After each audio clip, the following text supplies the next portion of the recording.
Assalamualaikum warahmatullahi wabarakatuh. Perkenalkan, nama saya Tasya Amanda, NIM 19040391 dari kelas C. Berikut saya akan menjelaskan PPT terkait materi perencanaan terpadu pada mata kuliah Organisasi Manajemen Perusahaan Industri. Berikut penjelasannya. Definisi perencanaan terpadu.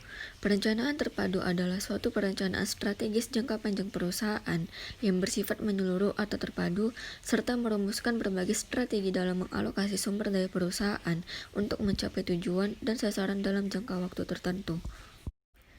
Ciri-ciri perencanaan terpadu. Terdapat 4 ciri-ciri perencanaan terpadu, yaitu diantaranya 1. Titik tolak penyusunannya adalah perusahaan sebagai keseluruhan. 2. Dampak dari kegiatan yang direncanakan bersifat menyeluruh. 3. Usaha memahami berbagai kekuatan yang mempengaruhi perkembangan perusahaan. Yang terakhir, bersifat realistis dan relevan dengan lingkungan. Proses penyusunan perencanaan terpadu. Berikut terdapat bagan proses penyusunan perencanaan terpadu dan penjelasannya.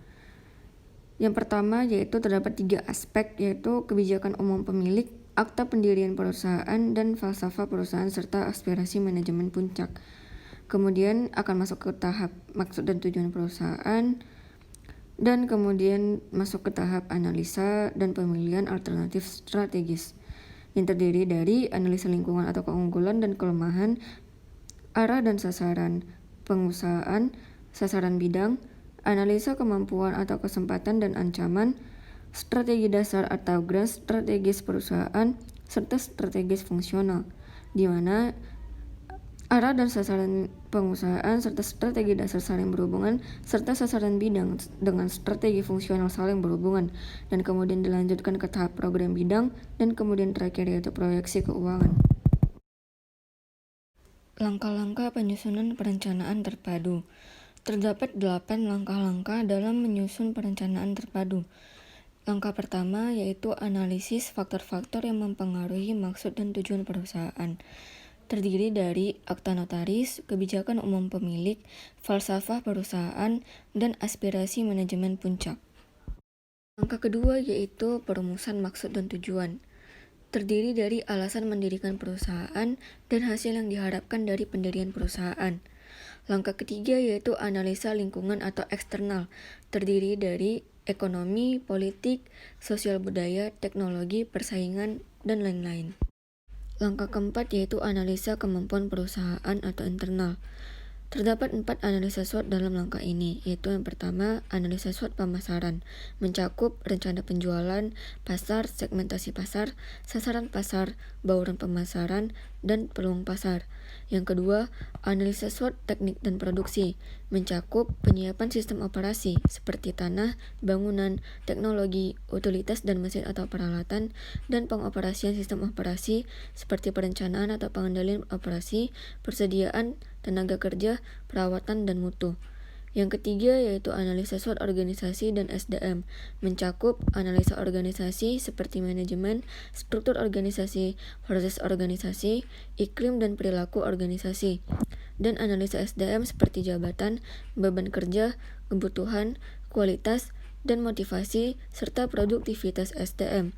Dan yang terakhir yaitu analisa SWOT keuangan, mencakup laporan keuangan, sumber dan penggunaan dana, vertikal dan horizontal, rasio, kebijakan investasi, pembagian dividen dan anggaran.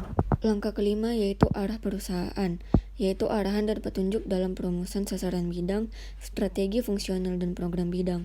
Langkah keenam yaitu sasaran perusahaan, yaitu target prestasi atau kinerja yang akan dicapai pada 5 tahun ke depan sebagai rumusan dari arah yang ditetapkan perusahaan. Langkah ketujuh yaitu perumusan strategi, yaitu cara yang digunakan untuk mencapai arah dan sasaran perusahaan yang dapat bersifat pertumbuhan atau agresif, stabilitas atau rasionalisasi, defensif atau survival, dan orientasi keluar atau diversifikasi. Kemudian langkah terakhir yaitu penyusunan program bidang, yaitu rencana kerja tahunan yang terpadu dalam bidang menurut fungsi organisasi strategi yang disusun secara terpadu selama 5 tahun ke depan berdasarkan atas strategi fungsional dalam rangka mencapai sasaran bidang dan pengelolaan perusahaan. Topik terakhir yaitu teknik dan alat bantu perencanaan.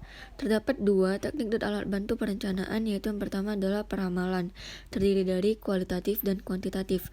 Pada kualitatif terdapat 2 metode, yaitu metode judgment atau opini dan DLP dan metode proyektif atau brainstorming. Pada kuantitatif terdapat 2 metode pula, yaitu metode time series analysis atau satu variabel dan metode korelasi regresi atau multivariabel. Dan yang terakhir yaitu perencanaan proyek, terdiri dari diagram jaringan atau network diagram, jadwal kegiatan atau Gantt chart, dan urutan kerja atau CPM, Critical Path Method and Part, Program Evaluation and Technique. Demikianlah penjelasan saya terkait materi perencanaan terpadu pada mata kuliah Organisasi Manajemen Perusahaan Industri pada tugas 2 kali ini. Lebih dan kurangnya saya mohon maaf. Assalamualaikum warahmatullahi wabarakatuh.